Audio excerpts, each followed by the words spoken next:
엄마 구호입니다. 수능 특강 독서 갑시다. 주제 통합 8번. 효율적 계약 파기. 저 계약 파기라는 게 왠지 나빠 보이는데 그걸 효율적으로 한대. 대단히 좀 특이한 제목이고, 그러나 실생활에서는 많이 나오는 법률. 자, 여기 포인트는 뭐냐면 채권, 채무, 누가 누구에게 뭘 하냐, 이거 가지고 시험 문제를 출제하는 부분이니까 일단 지문 정리할 때도 여러분들 잘 확인하고, 실제 이제 지문에서 변형돼서 나왔을 때는 이놈 건지 파악을 해야 한다. 일치 문제에서 장난을 100% 칠 예정. 갑시다. 약속은 도덕적인 거. 그러면 계약은 어떻게 되냐? 계약도 역시 의무를 진다. 그래서 해야 할 의무를 채무라고 하고, 그거 할 사람을 채무자, 이행을 요구할 권리를 가지는 사람을 채권자. 채무자가 할 수 있는데 안 해. 그러면 채권자는 강제 이행을 시킬 수 있고 손해배상도 가능하다. 채무 불이행이 발생되면 야, 이거 반드시 좀 해줄래? 라고 강제 이행도 하고 손해배상도 할 수 있다. 두 가지를 다 하는 거라고. 자, 이처럼 채무는 법적 의무라는 점에서 도덕적인 것과는 다르다. 이거는 그냥 욕먹고 끝나는 거고, 이거는 법적으로 제재를 받는 거. 자, 그럼 채무 이행은 도덕적 의무는 아닌 거냐? 자, 결론, 채무 불이행은 법적 위반도 되고 도덕적 위반도 된다. 우리 민법의 태도와는 달리, 자, 우리 민법에서는 이렇게 본다고. 채무 불이행은 법적, 도덕적 책임을 진다. 자, 그런데 효율적 계약 파기라는 게 있는데, 충분히 배상을 했다. 예를 들어서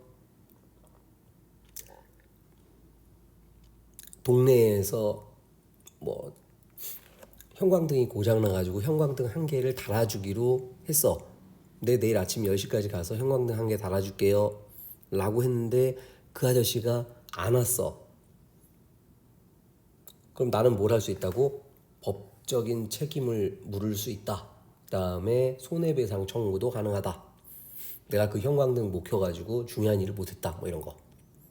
자, 그런데 알고 봤더니 그 전파사 아저씨가 복권에 당첨된 거야. 1조 원짜리. 그래가지고 나한테 아유, 그거 형광등 못 달아줘서 미안해요. 그리고서 10억을 줬어. 형광등 한 개 못 달아줬다고 10억을 줬어.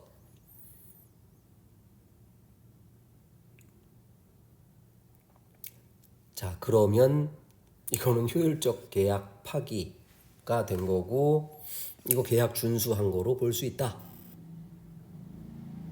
법적, 도덕적으로 문제가 안 된다. 왜? 형광등 한 개에 10억 줬으니까.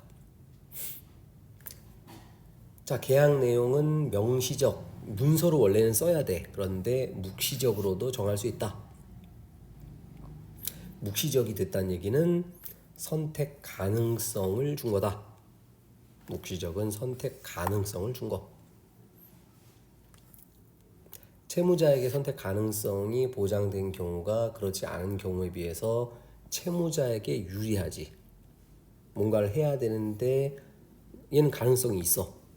그러면 채무자는 더 낮은 대가를 요구하게 된다.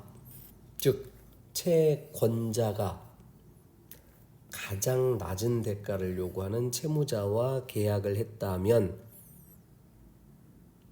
하루에 12시간씩 일하는데 저 하루에 1,000원만 받을게요. 그러면은 채무자는 효율적 계약 파기를 선택할 수 있다는 것에 대해서 묵시적으로 합의한 거다. 여기가 좀 어려운 부분이지. 잘 모르겠으면 다시 한번 이 부분만 들어보고 나 그래도 모르겠다 그러면 이 부분만 외우는 거로. 자, 두 번째 갑시다. 여기는 뭐 비교적 쉬운. 자, 채권 행위를 급부. 그래서 돈을 빌렸는데 돈을 갚는 것을 급부라고 한다. 자, 급부는 이 글에서는 세 가지. 주된 거, 그 다음에 부수적인 거. 자, 주된 거는 계약의 목적. 예컨대 에어컨을 배송해 주겠다. 근데 우리가 일반적으로 에어컨을 배송을 시키면 에어컨이 덜렁 상자째로 와. 그리고 그냥 그 사람들이 놓고 가. 라디오 같은 경우는 그냥 전원 꼽으면 라디오 나오지. 자, 그런데 에어컨을 전원 꼽으면 시원한 바람이 나오나? 안 나오지. 실외기도 달아야 되고 바깥에랑 연결도 해야 되고 그런 것들을 설치까지를 포함하는 거를 얘기하는 거라고. 이런 거는 사회 통념에 의해서 인정될 수도 있다.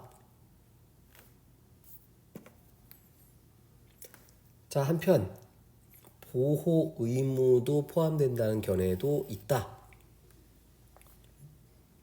급부 의무를 성질에 따라 분류하는 것은 채무 불이행이 발생했을 때 의미가 있다. 채무 불이행이 되면 채권자는 구제 수단, 권리를 받아야 되니까 그 중에서도 손해배상 청구를 할 수 있다. 자, 그런데 손해배상 청구만으로 채권자를 충분히 보호하기 어려울 수 있다. 왜냐하면 채권자도 채무자에게 일단 반대 급부를 줘야 돼. 자, 갑이 을한테 물건을 100만 원에 사기로 했는데 을이 물건을 딴 놈한테 팔았어. 자, 그러면 갑이 을한테 손해배상금을 받으려면 일단 100만 원을 줘야 돼. 물건도 못 받았는데. 그래야 손해배상금을 받거든. 자, 문제는 손해배상금 이런 거는 소송이 오래 걸리지. 결국 이 사람은 물건도 못 받고 돈은 돈대로 100만 원 내고 소송 비용은 소송 비용대로 나가고. 아, 이거 불합리하다. 그래서 해제권도 보장해야 한다. 근데 그 해제권은 아무렇게나 하는 게 아니라 주된 급부 의무. 아까 같은 경우는 물건 배송이라는 주된 급부가 있었는데 그 사람이 그걸 안 해줬지. 그럴 때는 해제권을 보장해가지고 100만 원 안 지고도 손해배상 청구 받을 수 있게끔 이렇게 해준다. 자, 급부 중에는 원래 채무자가 급부를 해야지. 그런데 안 그런 경우도 있다. 예를 들어서 돈을 붙여야 되는데 채권자가 계좌번호를 안 가르쳐줘.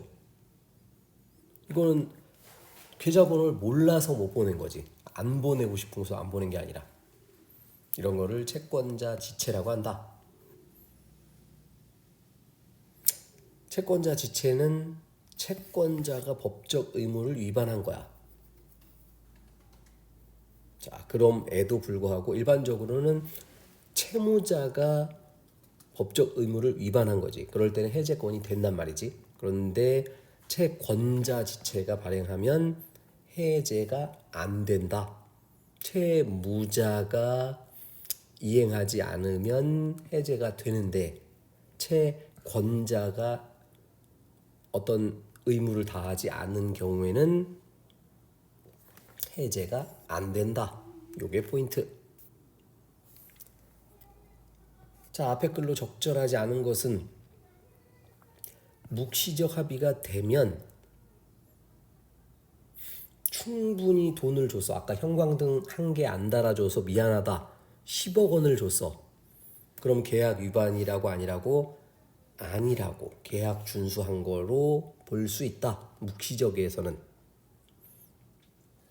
자, 우리 민법에서는 손해배상이 돼도 계약 위반, 묵시적에서는 계약 위반 아닌 거. 1번하고 3번이 딱 반대 얘기. 자, 계약 위반이 되면 법적 위반, 도덕적 위반 둘 다 된다. 효율적 계약 파기, 이게 되려면 가장 낮은 대가를 요구하는 채무자가 필요하다.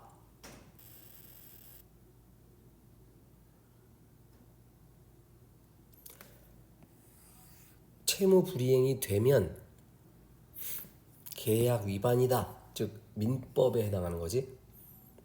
그러면은 손해배상도 해주고 강제 이행도 해야 한다.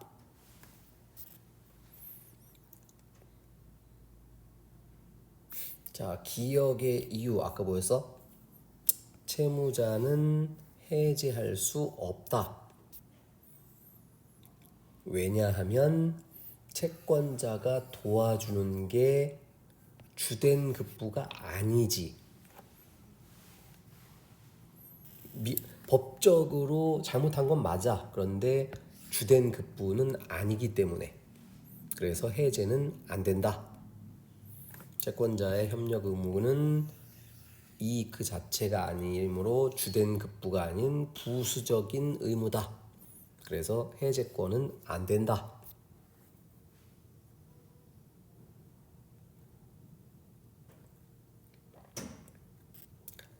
자, 주택 임대차 계약을 하는데 주인은 새 들어 사는 사람이 사용할 수 있게끔 열쇠도 주고 도배도 해주고 방 청소도 해줘야 돼.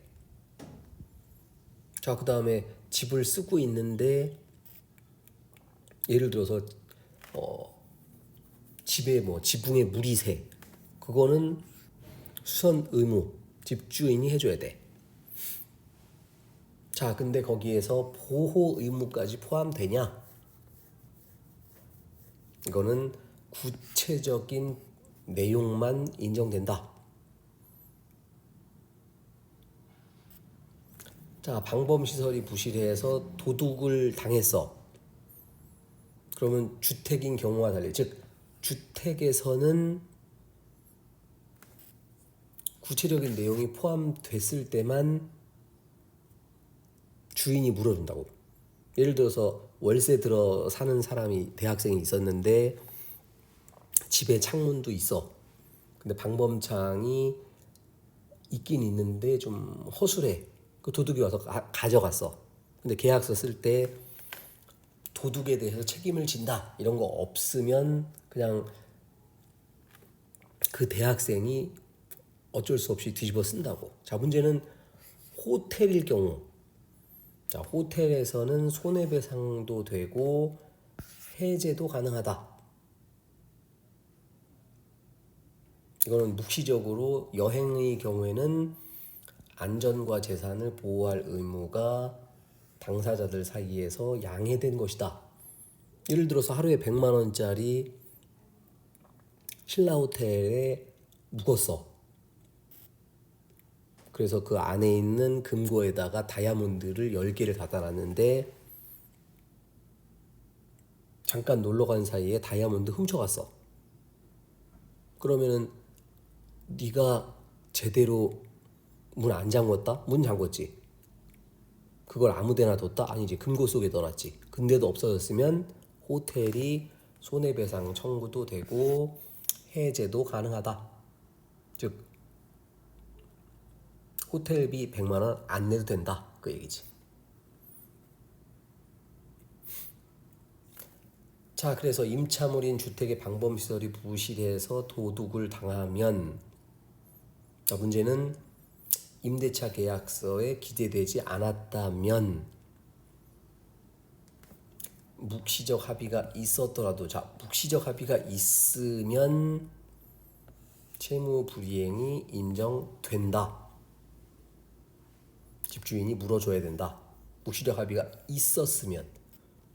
근데 없었으면 자, 월세를 받았고 아유 이제 대학생 이사 왔으니까 이 집에서 일어나는 거, 집 수리하는 거 빼고는 나머지는 알아서 하세요. 전기세도 내고 수도세도 내고 알아서 하세요. 아예 네 그럼 알아서 해야죠 라고 얘기했으면 이건 빼박이라고 그냥 대학생이 다 물어야 돼. 그런데 아유 저 월세니까 예를 들어서 그 새해 들어 사는 학생이 뭐 대학교 여학생이었어. 아유 여기 대학생들 이 동네 많이 사는데 좀 불안하니까 집주인 아저씨가 좀 잘 좀 보호 좀 해주세요. 아이 그 정도는 내가 보호해야지. 뭐 서로 이렇게 얘기를 했어. 그러면 채무 불이행 된다.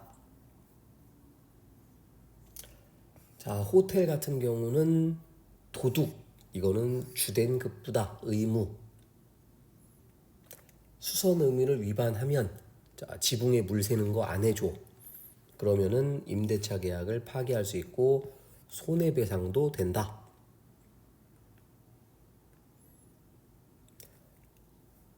자 주인이 새 들어 사는 사람한테 야 오늘 열쇠 줄게 그랬는데 이사 안 왔어. 그러면은 법적 불이익이 발생할 수 있다.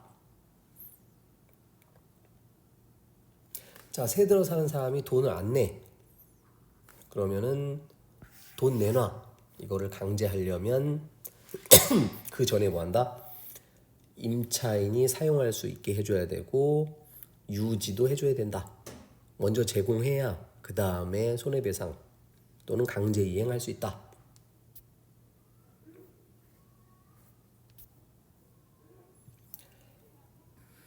전통적 관점에서는 계약 준수는 도덕적, 계약 파기는 정당한 이유가 있을 때만. 자, 그런데 효율적 파기론에 따르면 손해배상만 하면 자유롭게 계약 파기 가능하다.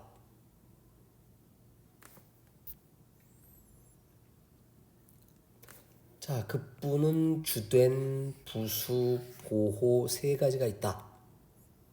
어떤 의무를 위반하든 채무자가 채권자에게 손해배상 해줘야 된다.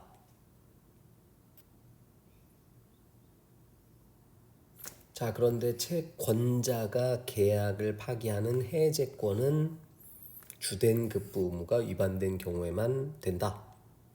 채권자가 파기하는 거.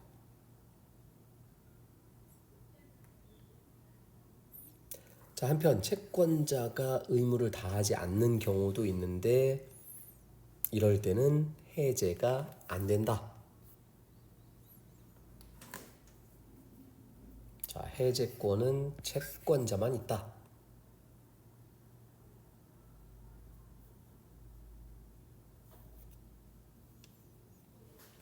묵시적 합의가 되면 채무자에게도 효율적 계약 파기가 가능하다고 주장한다. 해제권은 채권자, 효율적 계약 파기는 채무자. 자, 도덕적인 의무는 개인들 사이의 약속, 법적 의무는 계약.